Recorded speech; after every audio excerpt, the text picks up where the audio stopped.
عام مسلمان کے ذہن میں سوال آتا ہے کہ ہم چاہے کیسے بھی ہیں، برے ہیں، ہمارے اعمال صحیح نہیں ہیں، ہم کلمہ گو تو ہیں، اللہ کو مانتے تو ہیں، محمد کے کلمہ گو تو ہیں، صلی اللہ علیہ وسلم نام لیوا تو ہے، ان کی محبت جو ہے وہ ہمارے سینے میں ہے موجود، قرآن کی تعظیم کرتے ہیں، آخرت کو مانتے ہیں، نمازیں پڑھتے ہیں، کروڑوں مسلمان ہیں جو نمازیں پڑھتے ہوں گے، 130 کروڑ میں سے آخر 30 کروڑ تو ہوں گے نماز پڑھنے والے، لیکن وہ جو ہیں وہ تو سب کے سب کافر، منکر، نہ اللہ کو مانے، نہ آخرت کو مانے، نہ رسالت کو مانے، نہ قرآن کو مانے۔ پھر کیا وجہ ہے کہ رحمتیں ہیں تیری اغیار کے کاشانوں پر اور برف گرتی ہے تو بیچارے مسلمانوں پر۔ اللہ کا ایک قانون عذاب ہے، ایک قانون کے تحت ہوتا ہے جو کچھ ہوتا ہے، اللہ کا ضابطہ ہے۔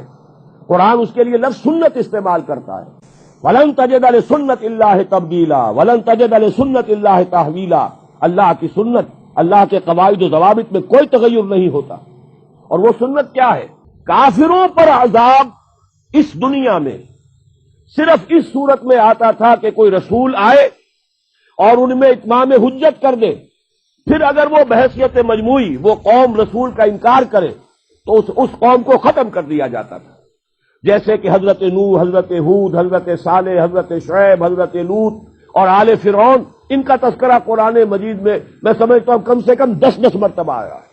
یہ میں بہرحال حساب کر کے تو نہیں کہہ رہا، میرا اندازہ ہے کہ 10 مرتبہ یقیناً ان 6 اقوام کا تذکرہ ہے۔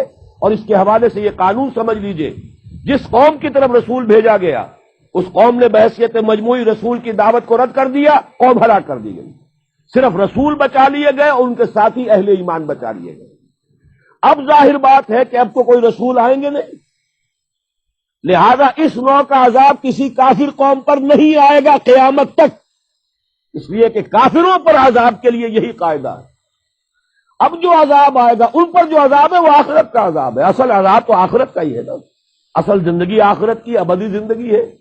یہاں تو کیا ہے، قوم نوح ڈوب گئی، ختم ہو گئی، 2-4 ڈبکیاں دی ہوں گی، ہر آدمی نے جان نکل گئی، عذاب کیا آیا؟ اصل عذاب تو وہاں ہے جو آخرت کا ہوگا۔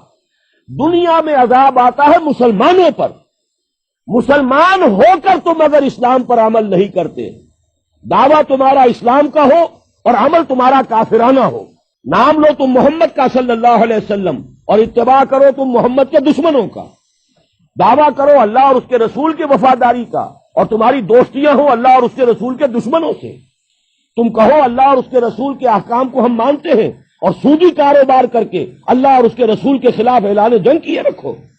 اصل عذاب دنیا میں مسلمانوں پر آتا ہے، جیسے کہ پہلے یہودیوں پر آیا، اس لیے کہ ہم سے پہلے کی مسلمان امت وہی تھی، جب تک حضور صلی اللہ علیہ وسلم کی بعثت نہیں ہوئی وہی امت تھی، موسیٰ کے ماننے والے، تورات کے ماننے والے یہودی، یہ امت مسلمہ تھی۔ لیکن ان پر کیسے کیسے عذاب آئے، نبوکدنضر کے ہاتھوں برباد کرایا گیا، کبھی پھر یونانیوں کے ہاتھوں تباہی آئی، کبھی رومیوں کے ہاتھوں تباہی آئی۔ اگر آپ بھولے نہ ہو کہ یہ صدی کے وسط میں ہٹلر کے ہاتھوں 60 لاکھ یہودی قتل ہوا۔ یہ کون ہے؟ اللہ کو بھی مانتے ہیں، حضرت موسیٰ کو بھی مانتے ہیں، تورات کو بھی مانتے ہیں، وہ تو مدعی ہے اللہ اور اس کے رسول کے ماننے والے، لیکن یہ کہ ان پر جو عذاب آئے وہ آپ کے سامنے ہے۔ اسی طرح کا عذاب ہم پر آ رہا ہے کہ تم نام لیتے ہو ہمارا اور عمل تمہارے خلاف ہے۔ لما تقولون ما لا تفعلون کبر مقتا عند اللہ ان تقولوا ما لا تفعلون، کیوں کہتے ہو جو کرتے نہیں ہو؟ اللہ کے غضب کو اور اللہ کے غیظ کو اور غصے کو بھڑکانے والی ہے یہ بات کہ تم کہو جو کرتے نہیں۔ یہ ہے اصل سبب، اصل مجرم ہم ہیں، ہم دوہرے مجرم ہیں۔ ان کا جرم ایک ہے، انہوں نے انکار کر دیا، چھٹی ہوئی۔ ہم ہیں کہ جو ہر روز کہتے ہیں ایاک نعبد و ایاک نستعین، اور پھر اس دن میں 50 مرتبہ اللہ کا حکم توڑ رہے ہیں۔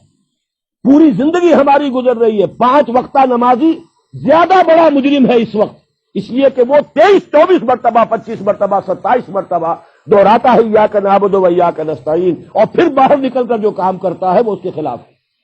یہ ہے اصل میں سبب، اور یہ جان لیجئے جو عذاب ہم پر آ رہا ہے اللہ کا وہ اس وجہ سے آ رہا ہے۔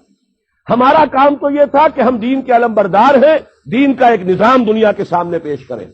ابھی بڑا اچھا لفظ استعمال کیا ہے توکل صاحب نے، ماڈل دو نا۔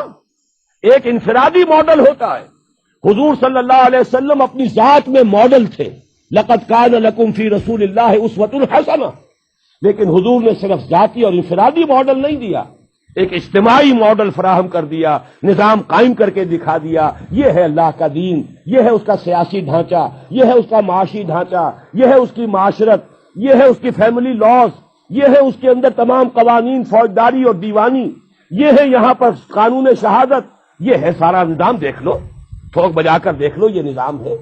جب تک وہ ماڈل مسلمان قائم نہیں کریں گے، یہی عذاب کے کوڑے برستے رہیں گے، سخت سے سخت تر عذاب آئے گا۔